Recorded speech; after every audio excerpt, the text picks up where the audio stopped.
Notre Dame, spotlight team through and through this year, and pretty much every year. 2012 was actually, I didn't mean to say 2012, but since I did, that was a year they went to the national title game and got throttled. 2022 was the ultimate CYT year for Notre Dame. It's an acronym. If you know, you know. The first two words stand for calm your, and the T is part of your anatomy. You can do the math. I say that, though, because everyone needed to calm down. Everyone needed to calm them with Notre Dame. See, they started 0-2. The freak-out campaign began. And if you freaked out hard enough, you didn't even stop to realize, oh, they won 9 of their last 11 games, including a bowl win, a very dramatic one, against South Carolina. Oh, they went 4-2 against top 25 competition last year. Wait a second. They finished with 9 wins in Marcus Freeman's debut campaign, which at the beginning of the season was pretty much our barometer, our line in the sand for what he needed to get to. Some people didn't notice that, see, because there was a national freakout after they lost to a god-awful Marshall team. I saw that. So that was last year. Why is this a spotlight team this year?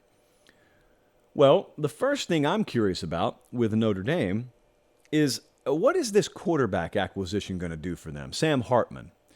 He was the number 1 overall portal quarterback, rewrote the record books at Wake Forest, and yeah, he's one of a number of quarterbacks in the portal. Let me tell you something.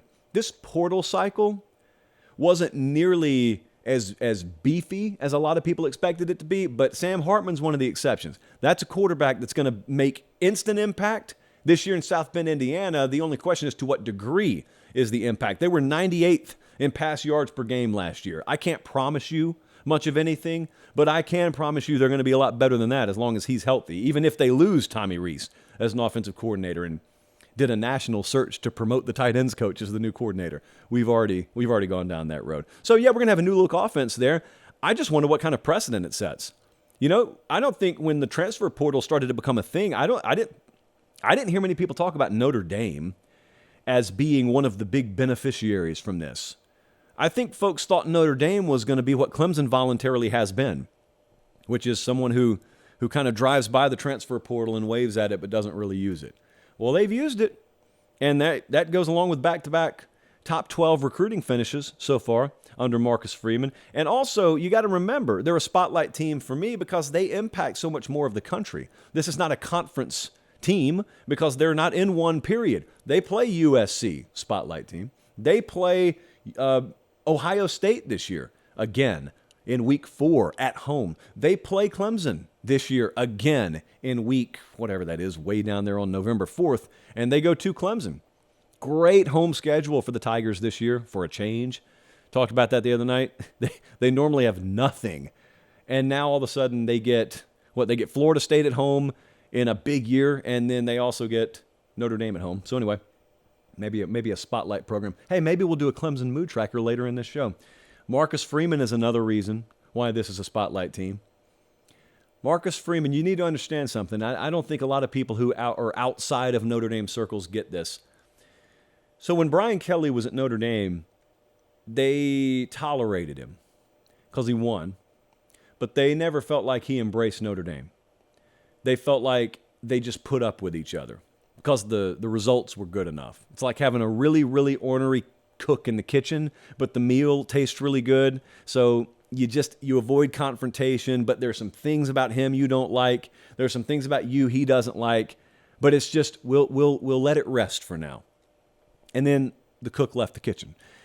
Marcus Freeman is everything they want a Notre Dame head coach to be. Marcus Freeman chooses Notre Dame. He is Notre Dame. He gets the whole Notre Dame aura, mystique. He buys into it. He doesn't just pay it lip service. It is very important to them for that kind of coach to succeed in South Bend. And that's why there's a big spotlight on them this year, because he rebounded last year and came out with a pretty good record. There are doubters. There are people out there, trust me, a lot bigger in number maybe than even you realize, who think, no. That last year, That was Marcus Freeman still benefiting from a lot of the infrastructure that Brian Kelly left behind. That was the Red Bull season. That was the Sugar High season. It'll only be downhill from there. Then there are some other folks who say, I think we may be recruiting just a tick higher in caliber than Brian Kelly did.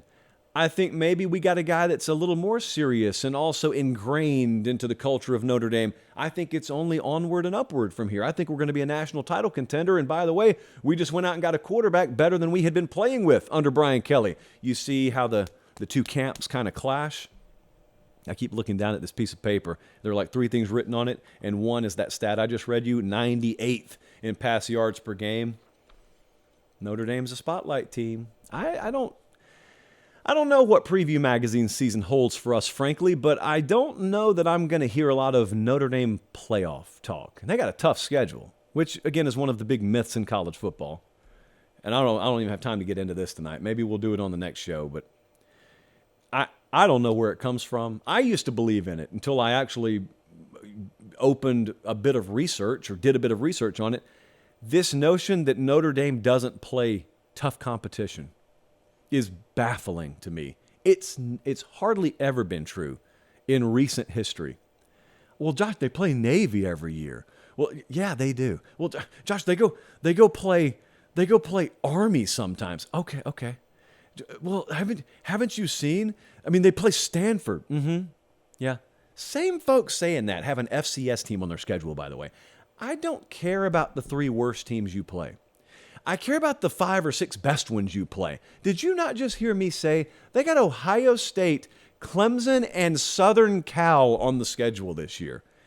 And sure enough, I'm going to have someone tell me, well, sure, with that schedule, anyone could what? Notre Dame plays a plenty beefy enough schedule. That's the least of my concerns about them. Spotlight team this year, Notre Dame.